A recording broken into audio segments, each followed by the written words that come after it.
So I've been wondering why I don't give much direct advice out on this channel, and I think it's because I kind of feel that direct advice is inherently bad. Now that's not to say there isn't stuff that you can genuinely learn from a dungeon tuber. There are a lot of nuances to the game and the hobby that can be fleshed out by them. And there are certainly technical and mechanical areas that can be made clearer by watching somebody on YouTube or listening to a podcast if you're not somebody who can necessarily learn from reading a book, as I'm not really one of those people either. I definitely prefer my learning materials in video or audio format. In fact, I pretty much learnt Dungeons and Dragons from watching Critical Role, which I realised they weren't there to try and teach you Dungeons and Dragons, but I got the gist. But that being said, what I've always tried to do is give more of a vibe check here, explain how I interact with the hobby, how I interact with the game, and hope that it resonates on some level and stops you from feeling crazy if, like me, you find a lot of those advice videos kind of unhelpful. I want to express what is hopefully a relatable philosophy to some that can help codify some of the ideas you may have been having. And yeah, that kind of sounds super vague and unclear, but I've seen enough feedback in the comments to know that I'm getting through to some people at least, because I think it's fair to say there's no one-size-fits-all solution to these problems. There's definitely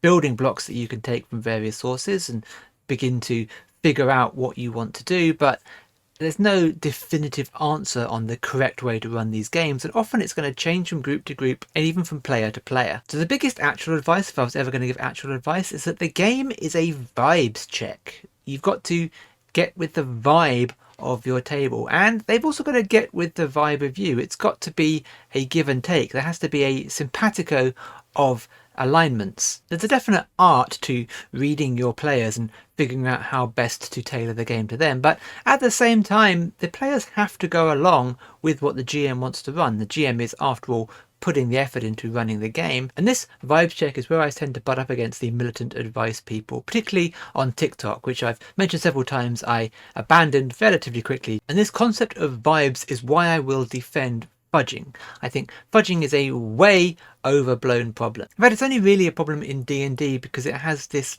artificial dice mechanic that creates some vague semblance of fair play, and it's just a sort of silly thing that players are still latched onto. Fudging is a vibe check by the GM. It's them trying to figure out what would be most fun or most entertaining to the players. If the dice are going to just slaughter the players immediately, then well, that's probably not going to be very fun. Or if it's going to give them too easy a time, then you need to ramp it up a little bit. And as I've said before, I much prefer running games that don't actually require the GM to roll any dice at all. They put the control firmly in the GM's imagination, because the GM is not trying to win or lose. They're trying to create a fun challenge for the players, something that is hard enough that it might kill them, but something they will probably be able to think their way around. And saying that the GM shouldn't be allowed to fudge their dice or their numbers and instead should have to come up with a much more convoluted way to do that is just kind of silly, in my opinion. The other heated conversation I got to on TikTok was about not forcing players to roleplay, or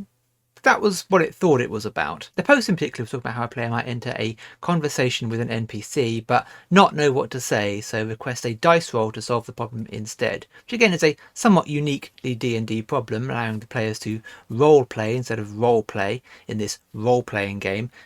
Is a bit of a problem that I think that D&D has, and not something that I particularly want to tolerate. But I understand the sentiment being that you shouldn't force your players into an uncomfortable situation. Players may not be outgoing, they may not be particularly conversational, they may not be very well attuned to social situations and may not wish to engage the game in that way, even though that's kind of the entire point of playing the game. But it's totally fine if players aren't into that sort of thing and don't want to play the game that way.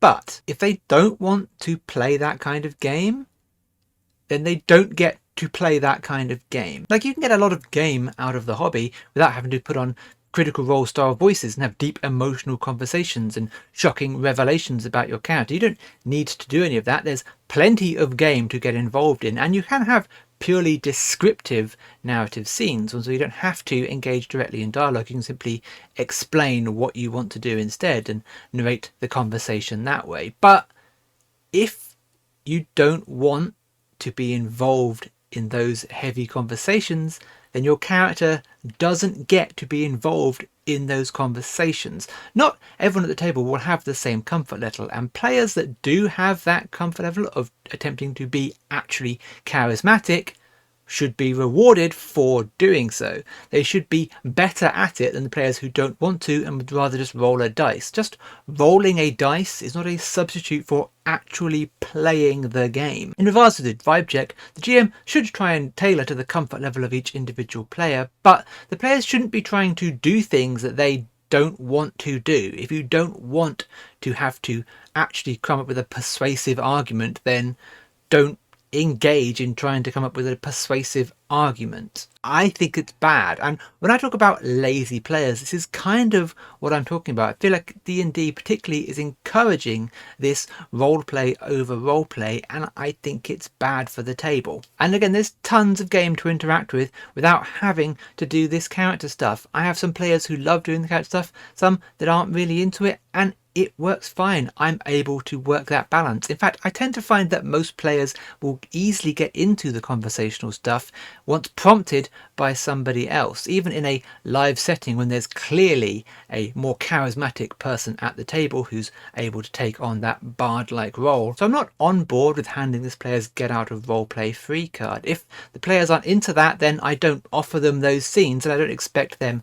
to ask for them. There's, as I say, plenty of other game that they can interact with, and I'm happy to facilitate that and lead the game more in that direction. And it's not about punishing people who can't roleplay, it's about awarding people who can. If you can do it, you are simply better at that side of the game, and the game should reflect that. It shouldn't have to balance itself in order to accommodate everyone's capabilities. But again, to be clear, the GM needs to tailor the game so that every player has something at their comfort level that they can do, and they need to encourage the players to build off of that and do things that will take them maybe outside their comfort level, but things that they will enjoy. But here's the thing that I'm getting at really when I say in my videos I complain about lazy players. I am teaching the game as a writing exercise.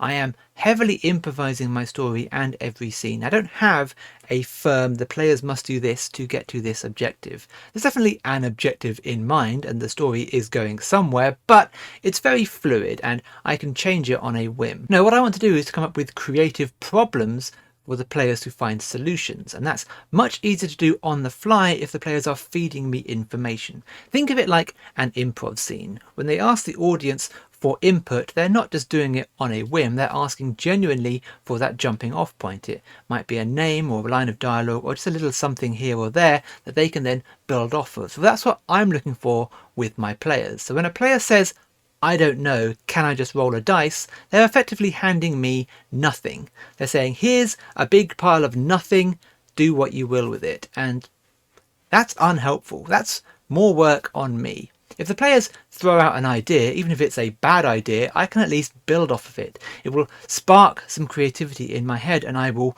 flow the game in that direction or another direction or go completely off the rails, but still a little spark helps me to build, helps me to write the next line if somebody gives me theirs. All roleplay does is encourage me to railroad the players to a conclusion. I need this story laid out. The consequences and the actions and the intentions of the NPCs all need to be firmly laid out, because all the players are going to do is roll a dice to see if they got it correct or not, or if they succeed at this or fail at this. They need two branching paths. There may be many branching paths, but I've still predetermined how the game is going to end, and the players are just rolling dice to see how well they get through it. That's fine for a game like Paranoia. Paranoia is actually designed to be run that way, and that's the best way that it runs. And I love running Paranoia, but most of these games should be more creative than that. So a player that constantly wants to roll dice to solve their problems is effectively telling me to solve their problems for them. D&D does some of the legwork here for you, particularly